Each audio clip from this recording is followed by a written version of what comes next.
Fakta data membuktikan energi nuklir adalah penopang pertumbuhan ekonomi dunia. Indonesia dikaruniai oleh Yang Maha Kuasa kekayaan sumber daya alam yang beragam dan besar, termasuk aset sumber daya alam berupa uranium dan thorium yang merupakan bahan baku energi nuklir. Hingga kini aset SDA ini seolah diabaikan dibiarkan mubazir di dalam perut bumi Nusantara. Belum dimanfaatkan untuk mendukung kemakmuran rakyat. Meskipun Presiden pertama RI Soekarno sudah mencita-citakan untuk membangun PLTN sejak tahun 1950-an ketika beliau diundang menyampaikan peresmian PLTN Uni Soviet Rusia di pinggir kota Moskow. Diikuti dengan menyiapkan sumber daya manusia di bidang nuklir dengan membuka studi nuklir di ITB dan UGM.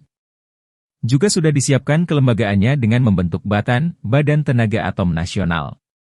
Dari fakta data statistik pertumbuhan ekonomi dunia yang mutakhir untuk tahun 2015-2025 di bawah ini, hampir semua negara dengan pertumbuhan ekonomi tinggi, ternyata adalah negara-negara yang telah memanfaatkan menggunakan energi nuklir dengan membangun nuklir power plant alias pembangkit listrik tenaga nuklir, PLTN.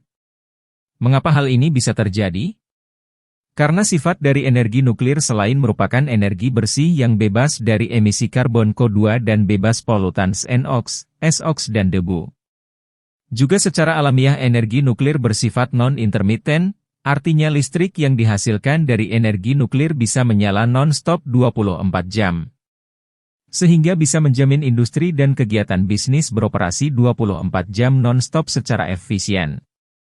Tidak membutuhkan energi storage, power bank, yang besar dan mahal seperti yang dibutuhkan oleh energi terbarukan, renewable energy, yang berasal dari energi matahari yang harus bobok, tidur di malam hari atau tidak bisa menghasilkan listrik di kala hujan dan mendung di siang hari.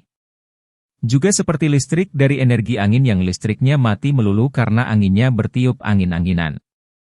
Sedangkan listrik dari energi hidro, listriknya yang dihasilkan anjlok di saat musim panas karena hujannya tidak ada. Namun sebagai bangsa besar kita tetap harus mengembangkan energi bersih yang bersifat terbarukan, renewable, karena gratis dari alam.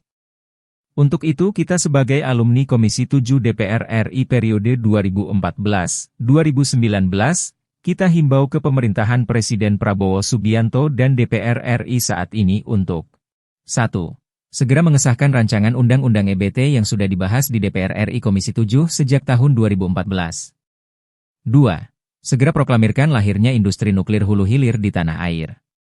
Sehingga ada kepastian hukum bagi calon investor bahwa energi nuklir akan dimanfaatkan di tanah air yang akan menciptakan lapangan kerja dari berbagai disiplin ilmu.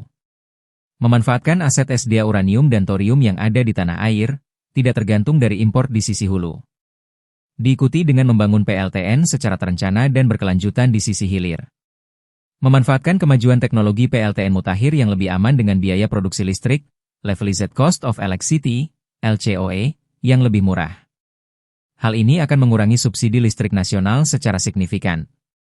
Dari segi praktis, listrik dari PLTN pasti akan bisa mendukung program hilirisasi sumber daya alam dari penambangan minerba secara lebih efisien dengan peluang untuk dapat beroperasi 24 jam non-stop. Mulai dari kegiatan di hulu dalam menghasilkan produk tambang minerba. Dilanjutkan dengan kegiatan smelter yang juga beroperasi 24 jam. Serta diikuti dengan kegiatan industri hilir yang mengolah output smelter menjadi produk final, juga akan dapat beroperasi non-stop 24 jam.